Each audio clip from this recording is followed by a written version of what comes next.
Hello everyone, we're back for video number 2 for April 2016, and this time I want to use actually the same stamp set we used in our first project, but this time we're going to make a little canvas bag. So there's a few techniques. First of all, these are the mini muslin bags that we sell in packs of 8, and I would suggest that when you work with these that you cut a piece of just scrap cardboard just from the backing of something to fit, just to put it inside. That gives your bag some stability as you're working, and it also just prevents any water or ink from leaking through to the other side of the bag. So the first thing I want to do is create a little background, and we're going to use use our stencils, and I've chosen to use the dots, but we do have stripes and hearts and stars as well. And I think I'll just do one row of dots, but you could do it all over or a couple of rows. And I've just placed some of our tear and tape adhesive there so that it won't wiggle around. And I'll do this in Pool Party. So the trick here is to keep the stencil steady, and I found it was better to dab the ink on rather than swirl it. Now this is a very light color, but that's what I want, because when you swirl it on, it tends to kind of pill up the fabric, although you may end up somewhat swirling it on anyway. Okay, now that's very pale, but I just wanted just a little bit of interest without too much color. You could even go back through and add a little bit of crumb cake, which I think I will, just a little bit, maybe just on one side of each of the, ooh, that's actually quite dark, on each of the circles. Okay, a little bit more there. And pull that off. And you'll see that you have some circles here at the bottom. And mine are kind of two-tone, but that's fine. However it comes out is great. Now the reason I'm using StazOn is because it is an alcohol-based ink, and therefore I can watercolor with it and the ink won't run. Now also, because it's an alcohol-based ink, if you're familiar with isopropyl alcohol, it does evaporate very quickly, which is one of the features of it. But that just means that I would very much recommend that when you purchase a StazOn, or if you already have one, that you definitely get an ink refill to go with it. And I generally just add a few little drops of ink refill each time I use it, unless I just used it yesterday. But if it's been in your drawer for a couple weeks or something, you may just need to top it up lightly. And we're going to use the big daisy flowers from the Helping Me Grow set. And this ink does come off the stamps. I just haven't actually cleaned it. So I'm going to ink it up really well, and we'll see how we go under these hot lights. And definitely stand up when you go to stamp these big images.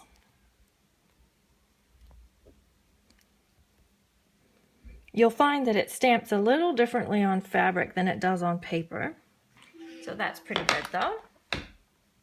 Now from here, it's a matter of coloring it in. And I tried some different things, and actually all of them work. They just all create a different effect. You can use markers, but then it does look like you're coloring with markers. You can use blender pens, which is a little more of a blended look. The look that I liked the best was actually using the aqua painters. You can even spritz the bag with water just to make the whole canvas wet, sort of like we did in the first card that we did this month. So I'm going to go ahead and color, and what I'll do when I edit the videos, I'm probably going to just chop out bits so it's not too long. This time I'm going to use, for the flowers, I'll use a mix of Calypso Coral and Watermelon Wonder, and then add a bit of Daffodil Delight. So we'll do that. Oops.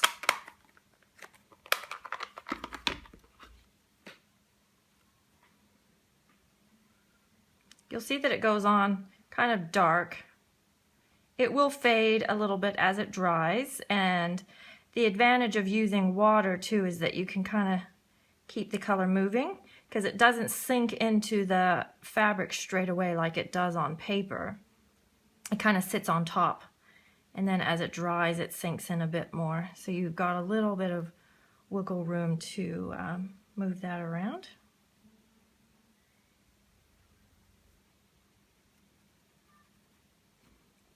Okay, now I'm done with that color, I think. So I'm going to let that dry, and I'll move on to doing the stems. For the stems, I'm going to use actually a mix of old olive and soft suede. And I think I'll start with the green first, the old olive.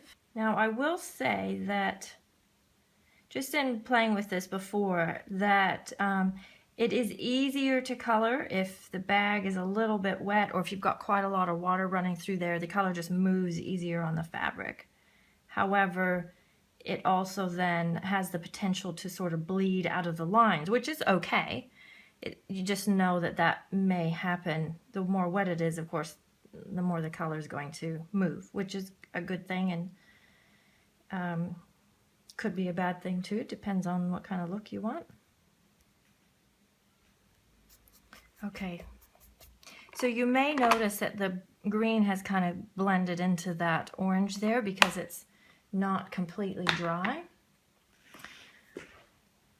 I might just blot it up a little bit. This is a bag that didn't really work out very well, so I'll just use that to blot it up. Okay, all right, then I think I'm going to take the yellow now and do a little bit of yellow in the center of these flowers. And again, the yellow is probably going to bleed into the orange, into the Calypso Coral and the Watermelon Wonder a little bit, but that's okay. I might add just a little bit of yellow onto these little buds.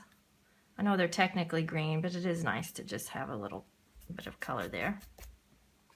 All right, now then I'm going to take the soft suede.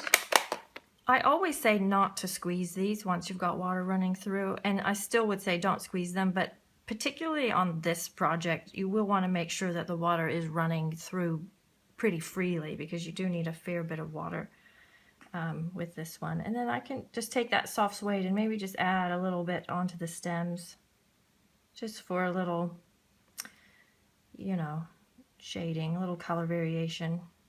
Just makes them look a little more realistic. Not that realistic is totally what I'm going for, but just more interesting, I should say. Okay, then last thing is to take the Watermelon Wonder, and I'm just going to add maybe just a little detail in through the middle of these flowers. All right. I'm pretty happy with that so far. From there, I'm going to just let that dry, and we will do the tag. Let that dry for a minute, and then we'll work on the tag. So the tag is made very simple, just with the 1.5 inch circle punch and the 1 3/8 inch circle punch. So I've done those two up already, and then we'll just do some simple stamping. We're going to use this little tiny frame from the stamp set and the 25 cents and this cute little border. Love that. Little frame in the StazOn. I'm using Memento, just personal preference, but if you've got the StazOn and it's out and you're happy to use it, then just use that. It will work the same in this particular instance. I'm not stamping it exactly in the middle because we're going to put a hole in the top. And then using any of the colors you want. I'm going to use Calypso Coral, but any of the colors that will just kind of match with the flowers. You'll stamp the 25 cents in the middle. And then we'll repeat the pool party dots that we have at the bottom of our bag. Sorry, with this cute little dot stamp. I really like this dot stamp. It's very subtle, but it's just something there at the bottom. Okay, let me grab my adhesive. We'll just put that onto our black circle and punch a hole in that. And simple, that's our tag done. We're going to tie that on with the vanilla twine. So let's see, I think our bag will just be dry enough that we can work with that.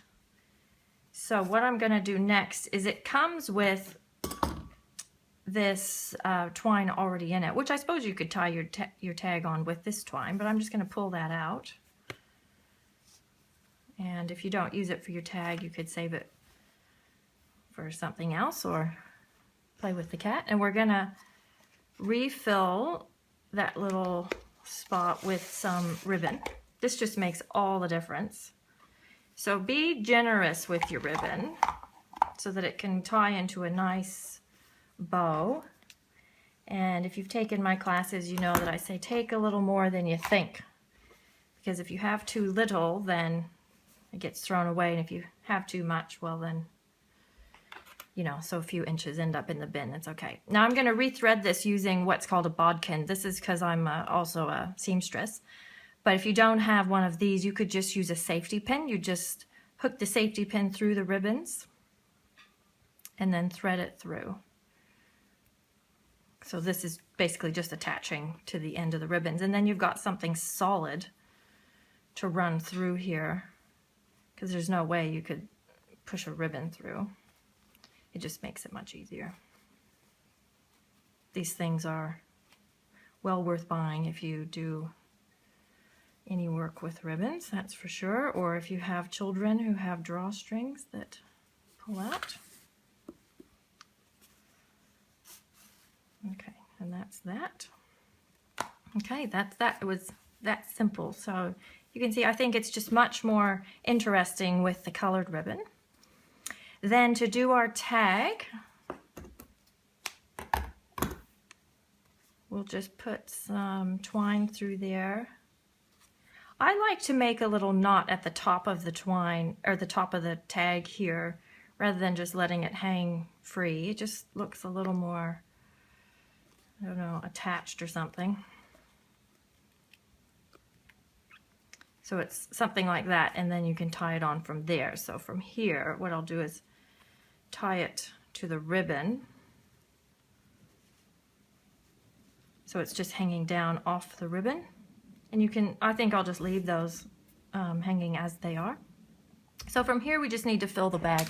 And of course, you can fill it with anything. I've just grabbed some little mini Tim Tam things. I'm not actually sure what they are, and just tied them up with the same twine that I've used, and put it in one of our medium-sized cellophane bags. We'll just tuck that in. I've got a little bit of grass you can kind of tuck in to poke out through the top, or you can shred some paper. Then we'll just pull this tight, and this tag you can just slide along. Okay, you can probably get a better bow than that, but I won't fuss with this on the video. You get the idea. And then just tie or cut off your ends so they're nice and neat and not too uneven.